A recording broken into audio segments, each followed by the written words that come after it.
할렐루야. 하나님 우리 함께 하십니다. 하나님 우리 예배를 받으시며 우리 기도를 들으시는 줄 믿습니다.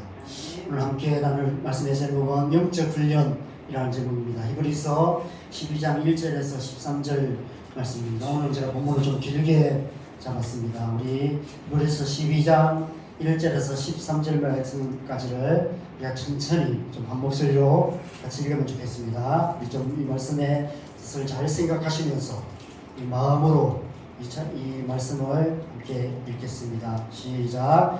이러므로 우리에게 구름같이 둘러싼 허다한 증인들이 있으니 모든 무거운 것과 얽매이기 쉬운 죄를 벗어버리고 인내로서 우리 앞에 당한 경주를 하며 믿음의 주요 또 온전하게 하시는 이인 예수를 바라보자. 그는 그 앞에 있는 기쁨을 위하여 십자가를 참으사 부끄러움을 개의치 아니하시더니 하나님 보좌 우편에 앉으셨느니라. 너희가 피곤하여 낙심하지 않기 위하여 죄인들이 같이 자기에게 거역한 일을 참으신 일을 생각하라. 너희가 죄와 싸우되 아직 피 흘리기까지는 대항하지 아니하고 또 아들들에게 권하는 것 같이 너희에게 권면하신 말씀도 잊었도다. 이르렀으되 내 아들아 주의 징계하심을 경히 여기지 말며 그에게 꾸지람을 받을 때에 낙심하지 말라. 주께서 그 사랑하시는 자를 징계하시고 그가 받으시는 아들마다 채찍질 하심이라 하셨으니 너희가 참음은 징계를 받기 위함이라. 하나님이 아들과 같이 너희를 대우하시나니 어찌 아버지가 징계하지 않는 아들이 있으리요. 징계는 다 받는 것이거늘 너희에게 없으면 사생자요 친아들이 아니니라. 또 우리 육신의 아버지가 우리를 징계하여도 공경하였거든 하물며 모든 영의 아버지께 더욱 복종하며 살려 하지 않겠느냐. 그들은 잠시 자기의 뜻대로 우리를 징계하였거니와 오직 하나님은 우리의 유익을 위하여 그의 거룩하심에 참여하게 하시느니라. 무릇 징계가 당시에는 즐거워 보이지 않고 슬퍼 보이나 그의 그로 말미암아 연단받은 자들은 의와 평강의 열매를 맺느니라. 그러므로 피곤한 손과 연약한 무릎을 일으켜 세우고 너희 발을 위하여 곧은 길을 만들어 저는 다리로 하여금 어그러지지 않고 고침을 받게 하라. 아멘. 본문이 좀 길죠. 저는 가능하면 설교 본문을 짧게 잡는데 오늘은 좀 길게 잡을 수밖에 없었습니다. 제가 처음에는 1절, 2절 말씀만 본문으로 정해서 설교를 준비하다 보니까 이 본문만으로도 설교가 따로 필요 없는 이 본문만으로 충분한 그런 말씀이 아닐까 이런 생각이 듭니다. 그래서 이 본문만 몇 번 읽고 그냥 설교를 마쳐도 될 것 같은 그런 생각이 들어서 제가 23절까지 말씀을 읽었습니다. 유튜브 영상을 보면 21세기 최고의 명설교라는 어떤 제목으로 설교 영상들이 올라와 있는데 어떤 미국의 어떤 젊은 목사님이 그 수만 명의 청년들이 모인 자리에서 설교를 했는데 그냥 하나님 말씀을 가까이 하는 것에 대해서 도전하면서 로마서 1장에서 8장까지 말씀을 암송한 것을 그냥 그대로 설교를 했습니다. 그냥 암송한 내용으로 그냥 설교를 했습니다. 청중들의 반응이 어떤지는 잘 모르겠지만 아마 많은 도전이 되었던 것 같습니다. 단순히 암송한 것이 아니라 그 암송한 말씀을 그대로 설교로 선포했기 때문에 어떤 잘 준비된 설교보다도 강력한 설교가 아니었을까 이런 생각이 듭니다. 유튜브를 찾아보면 그렇게 설교하시는 목사님들이 많이 계십니다. 그냥 다른 본문이 아니라 성경 한 권 전체를 암송한 것을 그냥 선포하시는 그런 설교들을 가끔씩 하시는 그런 설교들이 있습니다. 하나님 말씀 자체보다 더 좋은 설교는 없는 것 같습니다. 그런데 우리는 성경 말씀보다는 설교에 더 익숙해져서 오히려 성경 말씀이 설교의 참고 자료가 되고 있는 것 아닐까 이런 생각이 듭니다. 어떤 뛰어난 설교보다 말씀 자체가 우리의 마음에 더 깊이 와닿는 그런 은혜가 저와 여러분의 안에 있기를 간절히 소망합니다. 여러분 숭실대에 가면은 한경진 목사님 기념관이 있습니다. 얼마 전에 숭실대에 갈 일이 있어서 제가 처음 가봤는데 이 기념관 안에 들어가면 제일 입구 로비에 이 한경진 목사님의 사진이 있습니다. 제가 찍은 사진입니다. 한경진 목사님은 한국 기독교 역사에 있어서 굉장히 중요한 인물이죠. 하나님 나라에서 구름같이 허다한 정인들 중에 한 분이 아닐까 생각합니다. 밑에 짧은 유언이 이렇게 기록되어 있습니다. 잘 안 보이실 텐데 이렇게 기록되어 있습니다. 물려줄 물질 유산은 없다. 믿음을 지키라. 나라를 사랑하라. 물려줄 물질 유산은 없다. 믿음을 지키라. 나라를 사랑하라. 아주 짧은 유언이지만 아마 자녀들에게 남긴 유언이 아닐까 생각합니다. 한경진 목사님의 자녀들이 이 유언대로 잘 살고 계신지 저는 잘 모릅니다. 그러나 삶의 마지막 순간에 이런 유언을 남기신 목사님의 자녀들이라면 아마 이 유언대로 잘 살고 계시지 않을까 이런 생각이 듭니다. 한경진 목사님의 자녀들이 대를 이어서 이 유언대로 잘 살았으면 좋겠고요. 우리도 좀 그렇게 살았으면 좋겠고 우리의 자녀들도 이 유언대로 잘 살았으면 좋겠다 이런 마음이 이런 소망이 듭니다. 여러분 우리가 이 세상을 하나님의 백성답게 사는 것이 참 쉽지 않습니다.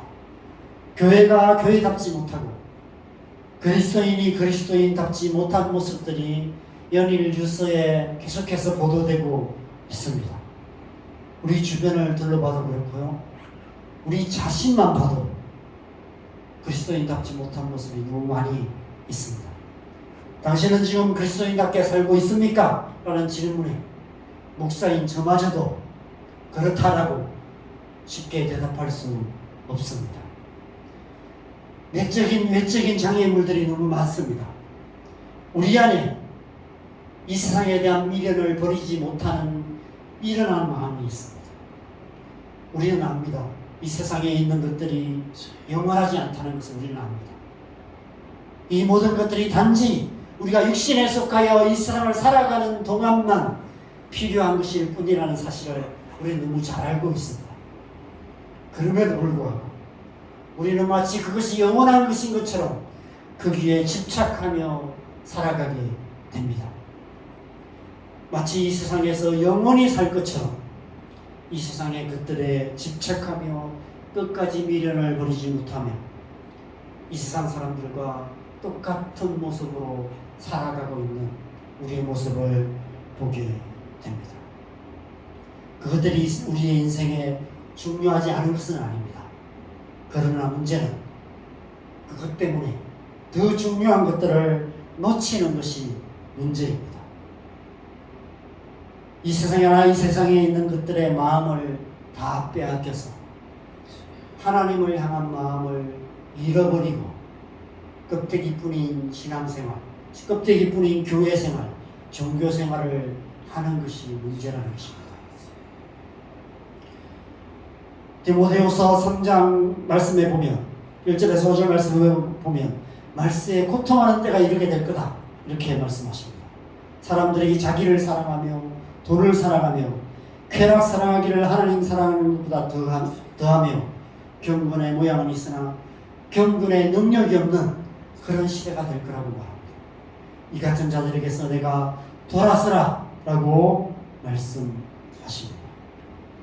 지금 이 시대가 그런 시대가 아닐까 생각됩니다.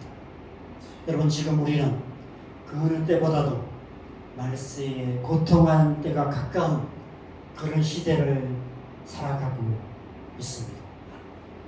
그럼에도 불구하고 우리는 이 세상에 대한 미련을 버리지 못하고 살고 있습니다.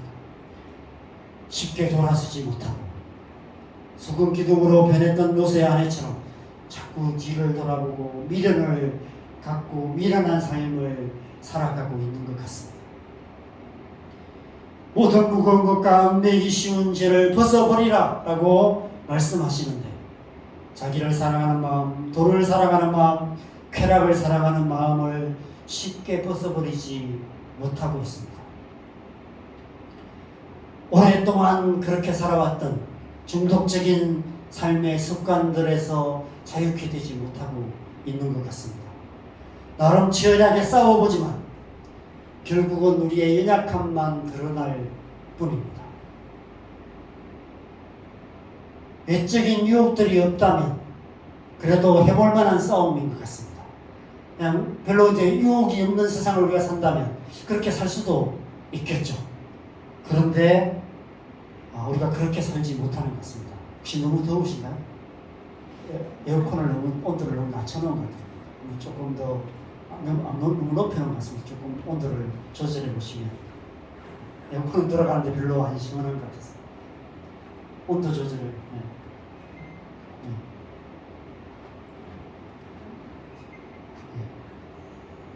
됐습니다. 그렇게 두시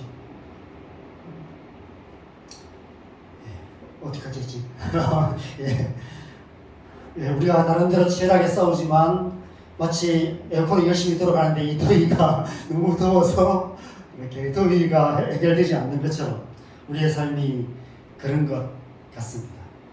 치열한 외적인 유혹 속에 우리가 살아가고 있습니다. 문제는 갈수록 이 외적인 유혹이 심해져가는 그런 제약된 세상을 우리가 살아가야 한다는 것입니다. 여러분, 두 마리 소가 싸우면 어떤 소가 이긴다고 제가 말씀드렸나요? 잘 먹인 소가 이깁니다. 이 사실을 누구보다도 잘 아는 존재가 바로 사탄입니다. 사단의 권세들이 집요하게 우리의 육신이라는 소를 잘 먹이고 있습니다. 육신의 먹거리가 넘쳐나는 세상을 우리는 살아갑니다. 볼거리, 먹을거리, 들을거리, 마실거리, 놀거리, 즐길거리들이 세상에 널려 있습니다. 구체적인 예를 들지 않아도 우리의 손에 든 스마트폰 하나만으로도 우리의 육신은 충분히 배부를 수 있습니다. 스마트폰 하나만으로도 우리의 마음과 생각은 순식간에 육신의 것들로, 육신의 생각으로 가득하게 될 수 있습니다. 여러분, 그러면 어떻게 될까요? 우리의 마음이 세상으로 향할 수밖에 없어요. 하나님을 향한 마음은 점점 더 약해지고 세상으로 향하는 힘이 점점 더 커질 수밖에 없습니다. 내 마음속에는 하나님을 더 잘 믿고 싶은데, 하나님 앞에 잘 살고 싶은데 내 생각 속에 끊임없이 세상의 생각들이 가득하기 때문에, 그 마음이 내 마음을 온통 지배하고 있기 때문에 우리의 삶은 점점 더 하나님으로부터 멀어질 수밖에 없습니다. 그래서 결국은 말로는 하나님 하지만 우리의 삶은 하나님과 상관없는 삶을 살아갈 수밖에 없는 것입니다. 예수님께서 습관적으로 물러나셔서 한적한 곳으로 가셔서 기도하신 이유가 이 때문이라는 사실을 제가 말씀을 드렸습니다. 그래서 우리에게도 그런 시간이 필요한 거예요. 그런 습관이 필요합니다. 우리 영혼의 소를 잘 먹이는 그런 시간이 필요합니다. 영혼의 푸른 초장, 실만한 물가를 끊임없이 찾아가야 하는 것이죠.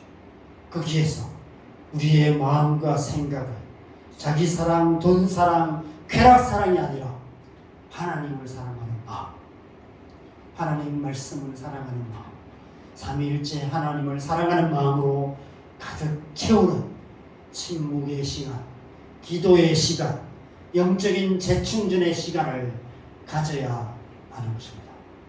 제가 어제 어떤 권사님과 통화를 했는데, 권사님 오늘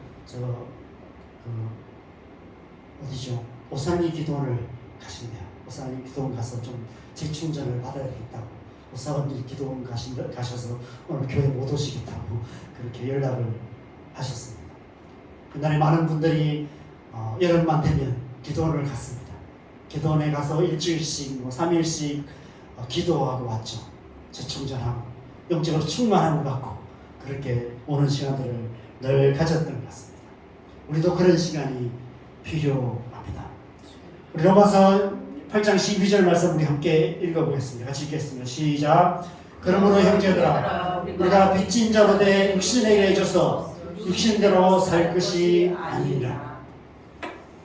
우리가 빚진 자라고 말합니다. 무슨 빚을 졌습니까? 하나님의 사랑의 빚을 졌습니다. 아들까지도 아끼지 아니하시고 우리를 위해서 내어 주시음으로 말미암아 우리가 구원을 받았습니다. 값없이 구원을 받았습니다. 죄와 사망의 권세로부터 구원을 받아서 하나님의 자녀가 되었습니다. 그런 우리가 육신에게 져서 육신의 생각을 따라서 살아서는 안 된다라고 말씀하고 있습니다. 그 앞전에 로마서 8장 7절에는 육신의 생각은 하나님의 원수가 된다고 말합니다. 우리가 육신의 생각을 따라 살면 하나님의 원수로 살아가게 된다는 것입니다. 여러분, 우리가 하나님의 자녀인데 하나님의 자녀인 우리가 하나님과 원수가 된 삶을 살아서는 되겠습니까? 여러분 어떠십니까? 요즘 세상에 부모와 자녀도 서로 원수가 되어서 사는 경우가 많이 있습니다. 혹시라도 하나님과 원수되어서 살아가고 계신 분은 안 계십니까? 육신의 부모와 자녀가 관계는 뭐죠? 주로 원수가 되는 이유는 감정적인 문제인 것 같아요. 물론 돈 문제나 여러 가지 문제가 얽혀서 마음이 상해서 마음의 상처를 너무 많이 받아갖고 용서가 안 되기 때문에 부모, 자녀도, 형제도 원수처럼 그렇게 여기며 살게 됩니다. 그래서 뭐 몇 년 동안 얼굴도 안 보고 연락도 안 보고 딱 끊고 그렇게 살아가는 경우들도 많이 있습니다. 근데 여러분, 하나님과 원수가 되는 것은 그죠? 감정적인 문제가 아니에요. 우리의 감정과 상관이 없습니다. 우리가 육신에 져서 육신의 생각을 따라서 육신에 속한 삶을 사는 그 자체가 하나님과 원수가 되는 것이라고 성경은 말씀하고 있습니다. 우리가 입으로 아무리 하나님을 사랑한다고 말하고 교회 생활 아무리 열심히 한다 할지라도 우리의 평범한 일상의 삶, 우리가 살아가는 하루하루의 삶 속에서 육신의 생각을 따라서 육신으로 살아간다면 하나님과 원수로 살아가는 것이다라고 성경은 말씀하고 있다는 것입니다. 그러면 우리가 어떻게 살아야 합니까? 로마서 8장 13절 14절 말씀도 같이 읽겠습니다. 시작. 너희가 육신대로 살면 반드시 죽을 것이로되 영으로서 몸의 행실을 죽이면 살리니 무릇 하나님의 영으로 인도함을 받는 사람은 곧 하나님의 아들이라. 두 가지를 말씀하고 있습니다. 영으로서 몸의 행실을 죽여야 한다. 그리고 하나님의 영으로 인도함을 받는 사람이 되어야 한다. 그렇게 사는 사람이 곧 하나님의 아들이라고 말씀하고 있습니다. 오늘 함께 읽은 본문의 히브리서 12장 1절은 이 말씀을 다르게 표현한 것입니다. 구름같이 여단 증인에 대해서 말하면서 두 가지를 말씀하세요. 먼저 모든 무거움과 얽매이기 쉬운 죄를 벗어버려야 한다. 그것은 곧 영으로서 몸의 행실을 죽이는 것을 말합니다. 그리고 인내로서 우리 앞에 당한 경주를 해야 한다. 날마다 순간마다 하나님의 영으로 인도함을 받는 삶을 살아야 한다. 똑같은 말씀을 다른 버전으로 하고 있는 것입니다. 여러분, 하나님께서 우리가 그런 사람 되기를 원하세요. 구름같이 허다한 증인들처럼 하나님 뜻대로 사는 사람, 오직 하나님의 영으로 인도함을 받는 사람, 하나님의 아들로 살아가기를 원하십니다. 그리고 우리를 그런 사람으로 만들어 가십니다. 그런 사람 되게 하시는 거예요. 그래서 오늘 본문 말씀에 우리 함께 읽을 때 제가 빨간 글씨로 썼던 구절이 있습니다. 여러 번 반복되는 구절이 있습니다. 단어가 나와요. 8번 나와요.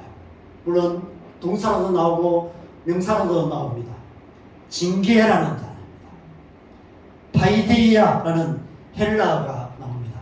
이 헬라의 의미는 교육, 양육, 훈계, 훈련 이런 의미입니다. 그것을 징계로 번역을 했습니다.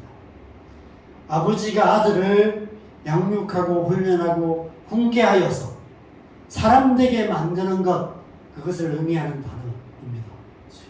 하나님께서 우리를 그렇게 하신다는 거예요.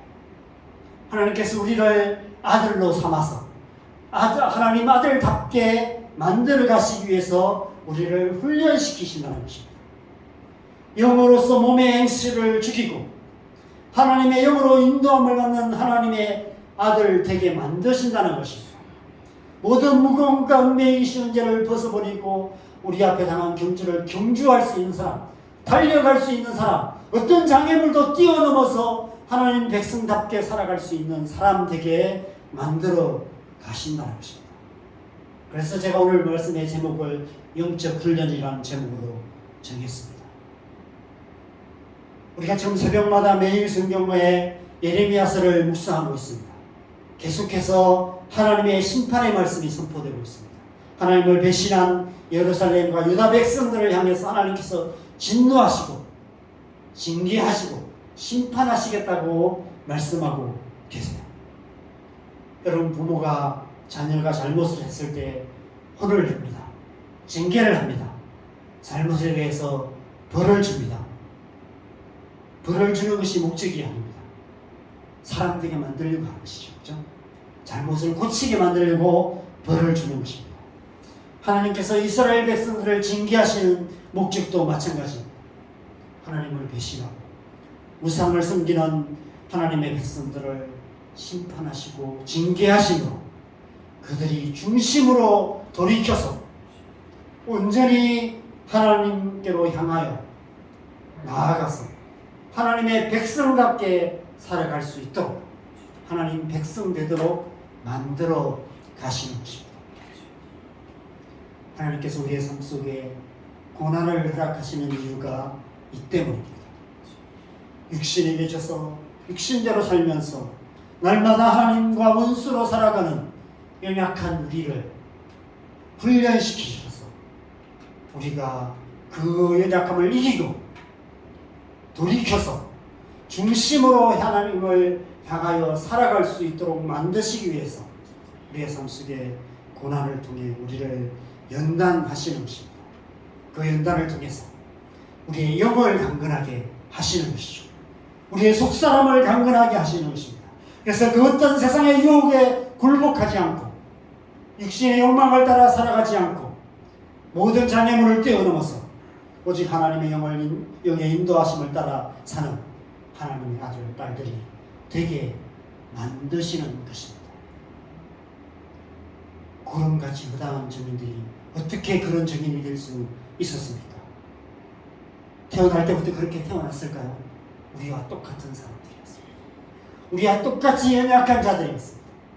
그들도 수없이 실패하고 넘어지면서 그렇게 살았을 것입니다. 얼마나 오랜 고난과 연단의 시간이 필요했는지 성경을 통해서 알 수 있습니다. 성경의 인물들의 이야기들을 보면 야곱의 표현대로 험악한 세월을 살아왔던 것을 보게 됩니다. 우리가 늘 그런 생각을 합니다. 왜 나만 이렇게 힘들게 살아가냐고. 다른 사람들은 다 별로 어려움 없이 잘 사는 것 같은데 왜 내 인생은 이러냐고. 왜 나만 맨날 이렇게 힘들게 하시냐고. 늘 하나님 때로 하나님이 원망스러울 때도 있을 것 같습니다. 그런데 하나님께서 그런 시간들을 통해서 우리를 더 하나님의 사람답게 만들어 가십니다. 더 많이 사랑하기 때문에 더 깊은 고난을 통해서 더 온전한 하나님의 사람으로 만들어 가시는 그런 시간들인 것이죠. 그 영적 훈련을 통해서 하나님께서 하나님의 사람들을 하나님 사람답게 만드셨고 구름같이 허다한 증인들을 그렇게 만드셨습니다. 아마 한경지 목사님의 삶도 그 삶을 태어나서 그 마지막 돌아가시는 그 순간까지 삶을 낱낱이 훑어본다면 그런 유언을 남길 만한 그런 사람으로 하나님이 만들어 오셨던 세밀한 하나님의 그 연단의 손길들이 있었을 것입니다. 얼마나 극한 고난의 시간들을 살아오셨을까요? 그 6.25와 그 민족의 그 아픔의 시간들을 고스란히 겪으면서 제가 알기로는 이 부분으로 알고 있거든요. 그 비난 오시고 그런 수많은 고난 속에서도 믿음 지키며 그렇게 하나님 앞에 헌신하며 살아서 한국 기독교 역사에 백을 긋는 그런 그룹같이 부당한 증인이 되신 것입니다. 하나님께서 우리 또한 그런 사람 되게 하시기 위해서 지금도 우리의 삶 속에 역사하고 계시는 줄 믿습니다. 지난주에 구원이란 무엇인가? 라는 제목으로 제가 말씀을 나누었습니다. 과거적 의미의 구원, 그리고 미래적 의미의 구원에 대해서 나누며 현재적인 구원을 이루어가는 삶에 대해서 우리가 함께 생각해 보았습니다. 우리는 이미 구원을 받았습니다. 예수 그리스도를 믿음으로 의롭다 하심을 받은 하나님의 자녀들이 되었습니다. 그리고 우리는 장차 천국에서 주님과 함께 영원히 살게 될 것입니다. 우리는 지금 그 사이를 살아가고 있습니다. 현재라는 시간을 살아가고 있습니다. 그 현재적인 시간 속에 우리는 구원을 이루어가는 그런 삶, 두렵고 떨림으로 하나님의 구원을 이루어가는 그런 삶을 살아가야만 하는 것입니다.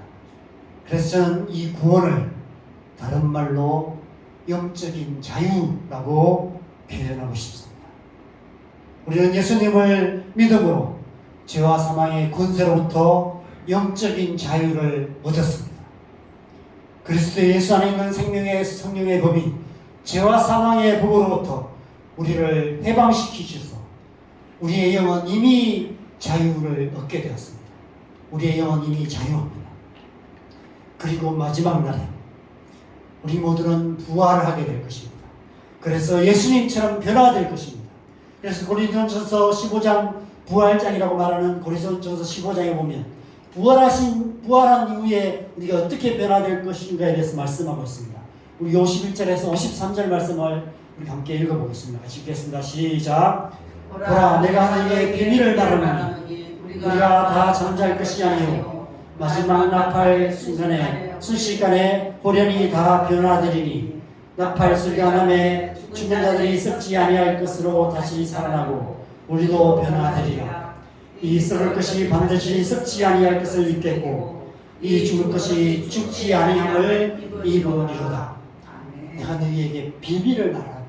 영적인 비밀을 말한다라고 얘기하고 있습니다. 마지막 때에 우리가 변화될 거라고 말씀하고 있습니다. 부활하신 예수님처럼 우리도 부활의 몸을 입게 될 것이라고 말하고 있습니다. 마지막 날에 예수님이 다시 오시는 그날에 우리는 지금 이 연약한 육신은 벗어버리게 되겠지만 영의 몸을 입게 될 것이라고 말씀하고 있습니다. 그때는 우리가 온전히 영적인 자유를 얻게 될 거라고 말씀하고 있습니다. 왜 이런 말씀을 고린도 교회에 사도 바울이 말할까요? 왜냐하면 그때까지는 우리가 어쩔 수 없이 연약하기 그지없는 이 육신, 죄의 유혹에 쉽게 넘어지고 작은 유혹에도 쉽게 좌절하고 조그마한 바이러스 하나에도 콜록콜록거리고 작은 질병으로도 늘 시름시름 앓으면서 그렇게 살아갈 수밖에 없는 이러한 연약한 육신, 이러한 육신을 입고 죄의 유혹으로 가득한 이 세상을 살아갈 수밖에 없기 때문입니다. 여러분, 그래서 우리는 육신의 연약함으로 인해서 고통을 당할 수밖에 없어요. 왜 고통이 있는가? 그럴 수밖에 없습니다. 우리의 영은 이미 자유를 얻었지만 우리가 아직 연약한 육신을 입고 이 죄악된 세상을 살아가야만 하기 때문에 우리의 육신의 연약함으로 말미암는 고통을 감당할 수밖에 없습니다. 우리의 부모로부터 신체적으로 좀 건강한 유전자를 받았다면 좀 더 건강할 수 있지만 다 그렇지는 못해요. 그래서 또 연약함, 우리 부모님이 겪었던 연약함을 우리도 겪으면서 살아갈 수밖에 없습니다. 제 유혹에 대해서도 마찬가지예요. 우리 부모님 앞세대들이 겪었던 연약함이 또 자녀들 가운데 또 계속해서 이어지는 것을 보게 됩니다. 부모님이 알코올 중독인 경우는 자녀 또한 또 그 문제가 약해서 또 자녀의 삶 속에 그런 문제가 계속 되는 경우들이 많이 있습니다. 앞세대에 이혼하고 막 이런 일들이 반복되면 또 자녀들의 세대에도 그런 경우들이 굉장히 많아요. 저는 참 감사한 게 뭐죠? 저희 부모님 세대에는 아무도 이혼한 케이스가 없어요. 뭐 고모들 뭐 이런 분들 외가 쪽들 뭐 이런 쪽에 좀 아무도 그런 경우가 없습니다. 그래서 저희 자녀 세대도 그렇고요. 좀 뭐 사촌들도 그렇고 아무도 이혼한 케이스가 없어요. 이 부분에 있어서 굉장히 이렇게 좋은 유전자를 받은 것 같습니다. 그래서 저도 이혼 안 할 거라고 믿습니다. 좋은 유전자를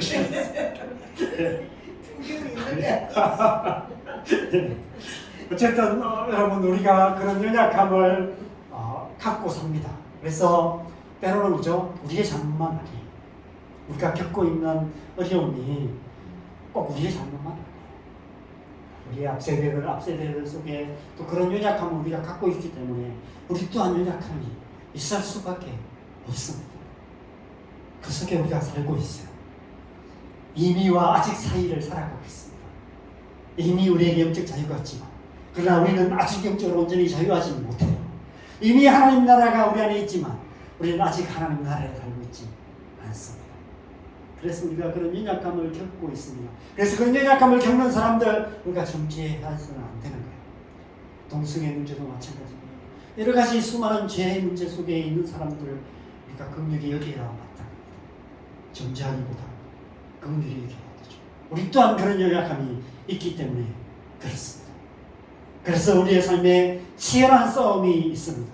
현재의 삶 속에 이 영적 자유를 위해서 치열하게 싸우며 살아가야 하는 것입니다. 그래서 두렵고 떨림으로 너희 구원을 이루어가야 된다고 말씀하고 있는 것입니다. 그것을 우리는 다른 말로 영적 전쟁이라고 합니다. 영적 전쟁은 영적인 자유를 위한 전쟁입니다. 현재의 삶 속에 이미 주신 영적인 자유를 지키기 위해 육신을 쫓아 살지 않고 영을 쫓아서 하나님의 영을 쫓아서 살아가기 위해 하나님의 영의 인도하심을 받는 삶을 살기 위해서 치열하게 싸워야 하는 것입니다. 하나님께서 우리가 그렇게 살아갈 수 있도록 영적인 군사들로 우리를 훈련시켜 주시는 것입니다. 왜 우리가 그런 훈련이 필요합니까? 왜 강한 군사들이 되어야 합니까? 우리의 영적인 자유를 누리고 영적인 자유를 지키는 것만이 궁극적인 목적은 아닙니다. 우리의 이웃들이 있기 때문에 아직 영적인 자유를 모르는 사람들, 아직 영적인 자유를 얻지 못한 우리의 가족들, 우리의 이웃들, 나아가 온 땅과 열방의 영혼들이 있기 때문에 그들에게 이 자유, 우리에게 주신 자유를 주신 이 자유의 복음, 이 복음을 전할 수 있는, 그래서 또 다른 묶여있는 영혼을 자유케 할 수 있는 강한 용사, 나 자신만을 지킬 뿐 아니라 나아가서 어둠에 묶여있는 영혼들을 자유케 할 수 있는 용사들이 되게 하시기 위해서 하나님께서 우리를 훈련시켜 주시는 것입니다. 그것이 영적 전쟁이에요. 여러분, 과거 이 나라와 이 민족이 역사를 보면 자유를 위해서 치열하게 싸웠습니다. 나와 내 가족의 자유를 지키기 위해서도 싸웠지만 나라의 자유를 위해서 외세와 끊임없이 싸웠습니다. 일제강점기에는 우리의 조상들이 생명을 걸고 독립운동을 했습니다. 빼앗긴 자유를 되찾기 위해서 치열하게 싸웠습니다. 6.25 전쟁 때는 공산주의로부터 자유민주주의를 지키기 위해서 생명을 걸고 싸웠습니다.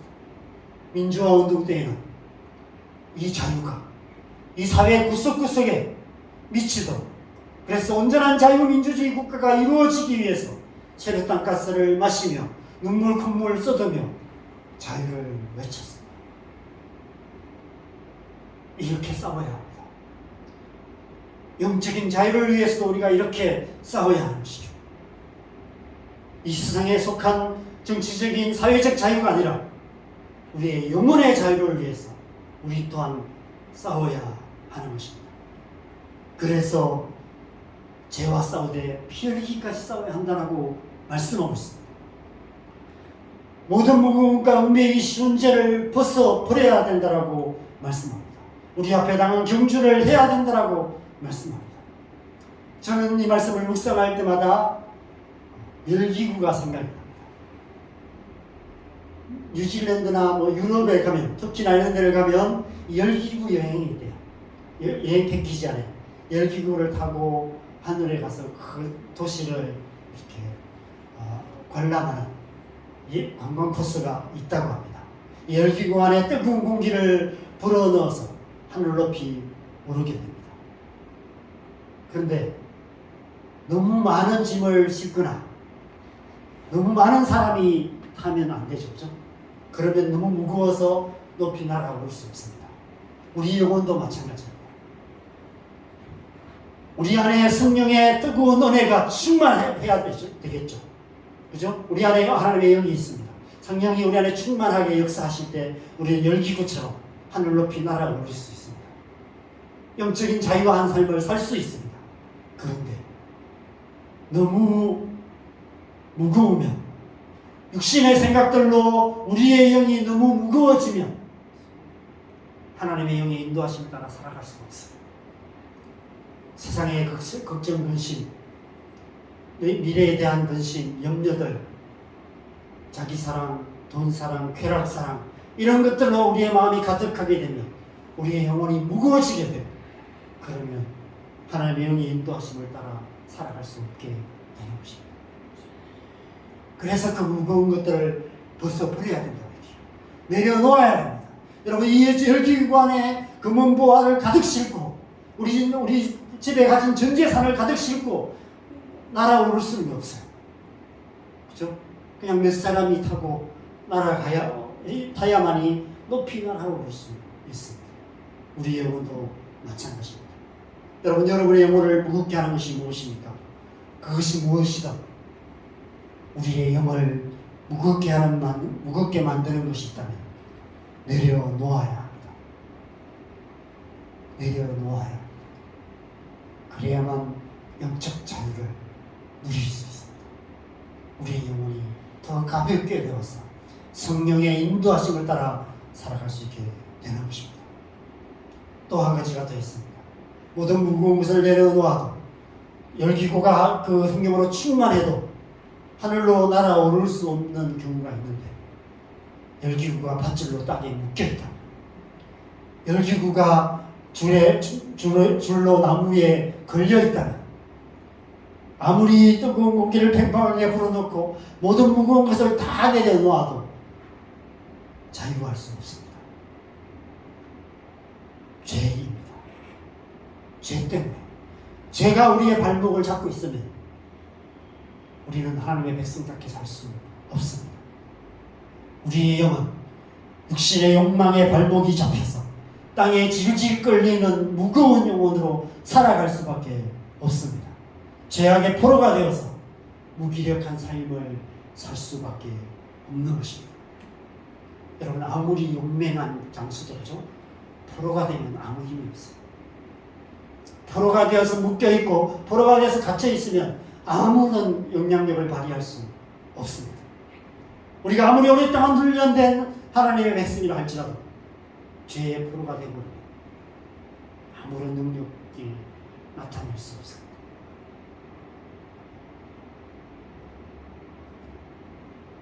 그래서 모든 무거움과 운명이 쉬운 죄를 벗어버려야 한다고 말합니다. 그래야만 하늘 높이 자유롭게 날아올 오를 수 있기 때문입니다. 그래야만 하나님께서 우리에게 주신 영적인 자유를 맛보고 누리며 하나님의 백성다운 삶을 살 수 있기 때문입니다. 여러분, 사단은 우리의 구원을 빼앗아갈 수는 없습니다. 그것을 무효할 수 없어요. 우리 안에 주신 영적인 자유를 빼앗아갈 수도 없습니다. 사단이 할 수 있는 일은 한 가지밖에 없습니다. 이 세상 사는 동안 우리가 가진 이 자유를 누리지 못하게 만들 수는 있습니다. 하나님의 자녀들의 영광의 자유를 못 누리고 그냥 세상 사람들처럼 똑같이 살게 만들 수는 있습니다. 왜 그렇게 할까요? 우리를 통해서 이 자유가 더 전파되지 못하도록 하는 것입니다. 너 혼자 실컷 자유해. 너 구원받았지. 그러면 됐지 않았냐? 또 다른 사람 건드리지 마. 그 자유 다른 사람에게 전하지 마. 내 사람 건드리지 마. 사단이 그렇게 하고 있는 것입니다. 그래서 먼저 우리에게 주신 이 영적인 자유를 충만하게 누리는 것이 중요해요. 우리가 이 세상에 연연하지 않고 모든 죄로부터 자유한 삶을 살아가는 모습을 우리 주변 사람들이 볼 때, 우리의 가족들이 보고 우리의 자녀들이 보고 우리의 이웃들이 볼 때 우리의 삶을 통해서 이 하나님의 자녀들의 영광의 자유를 선포할 수 있는 것입니다. 나아가 어떤 열방 가운데 하나님의 나라를 이루어갈 수 있는 것입니다. 왜 교회가 영향력이 없습니까? 영적 자유를 잃고 있기 때문에.